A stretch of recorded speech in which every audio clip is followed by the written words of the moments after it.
Hi friend, this is Rohan और आज की वीडियो में हम बात करने वाले हैं पौधों में जनन के बारे में। पौधे मुख्यतः दो प्रकार के होते हैं, एंजियोस्पर्मिक और जिम्नोस्पर्मिक। पुष्पी पौधे और अपुष्पी पौधे। और आप तो ये जानते ही हैं कि पुष्प लैंगिक जनन में जननांग यानी कि रिप्रोडक्टिव ऑर्गन का कार्य करता है। तो स्वाभाविक रूप से जिन पौधों में पुष्प पाए जाते हैं उनमें लैंगिक जनन होता है। इस तरीके से एंजियोस्पर्मिक में लैंगिक जनन होता है। एंजियोस्पर्मिक यानी कि पुष्पी पौधों में लैंगिक जनन होता है। बात करेंगे पुष्प के बारे में। अगर आप ध्यान से देखें तो पुष्प में चार भाग दिखाई दे रहे हैं, एक ये और एक ये और एक ये जो लगे हुए हैं और एक ये। तो अब हम बात इनके नाम की कर लेते हैं। तो इसको कहते हैं कैलिक्स यानी कि बादलपुंज, इसको कहते हैं कोरोला यानी कि दलपुंज, इसको कहते हैं एंड्रोसियम यानी कि पुंकेसर, इसको कहते हैं गाइनोसियम यानी कि स्त्रीकेसर।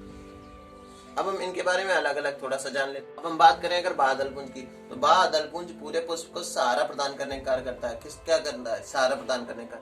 अब बात करेंगे दलपुंज के बारे में। दलपुंज पुष्प का रंगीन अंग होता है या कीटों को आकर्षित करता है ताकि कि पुष्पों में परागण। अब हम बात करेंगे पुंकेसर की, तो पुंकेसर पौधों में नर जननांग की भांति कार्य करता है यानी कि मेल रिप्रोडक्टिव ऑर्गन। और स्त्रीकेसर मादा जननांग की भांति कार्य करता है यानी कि फीमेल रिप्रोडक्टिव। अब आप ये समझ गए होंगे कि स्त्रीकेसर और पुंकेसर जनन में भाग ले रहे हैं, अतः इनको आवश्यक चक्र कहते हैं। और बाह्य दलपुंज और दलपुंज जनन में भाग नहीं ले रहे हैं, इसलिए इनको सहायक चक्र कहते हैं। ये जनन में सहायता कर रहे हैं, भाग नहीं ले रहे हैं, इसलिए इनको सहायक चक्र कहते हैं। और वो भाग ले रहे हैं, इसलिए उनको नेसेसरी यानी कि आवश्यक चक्र कहते हैं। जैसा कि मैंने अभी तक आपको बताया, पुष्प के चार भाग होते हैं, पुंकेसर, स्त्रीकेसर, बादलपुंज और दलपुंज। दलपुंज और बादलपुंज सहायक चक्र होते हैं और पुंकेसर और स्त्रीकेसर आवश्यक चक्र होते हैं। पुंकेसर के एंथर यानी कि परागकोश में परागकण बनते हैं और स्त्रीकेसर के अंडाशय में बीजांड बनते हैं यानी कि ओव्यूल बनते हैं। पुंकेसर में बने परागकण यानी कि पॉलन ग्रेन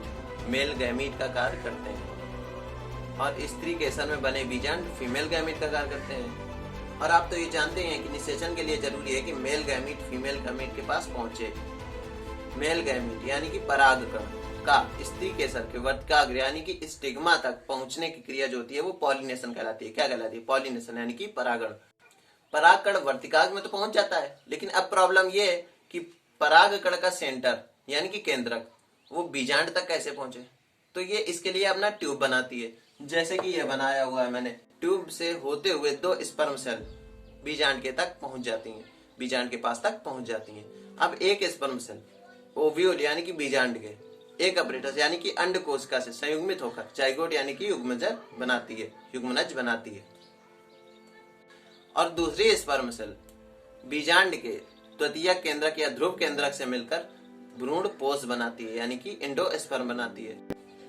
जब अंड कोशिका और स्पर्म सेल मिल जाती हैं तो इन्हें फर्टिलाइजेशन कहते हैं। और आगे ये हो रहा है कि अगला जो स्पर्म सेल है वो पोल न्यूक्लियस से मिलती है, जिसे कि ट्रिपल फ्यूजन कहते हैं, क्योंकि पोल न्यूक्लियस जो है वो द्विगुणित होता है यानी कि 2n और जो स्पर्म सेल होती है वो अगुणित होनी है यानी n। इसलिए जो बना एंडोस्पर्म में वो होता है त्रिगुणित, इसलिए इसको त्रिक संलयन कहते हैं। निषेचन और त्रिक संलयन को संयुक्त रूप से डबल फर्टिलाइजेशन यानी कि द्विनिषेचन कहते हैं। अगर आपको हमारी ये वीडियो पसंद आई है तो उसे लाइक करें, दोस्तों के साथ शेयर करें और चैनल को सब्सक्राइब करें। धन्यवाद।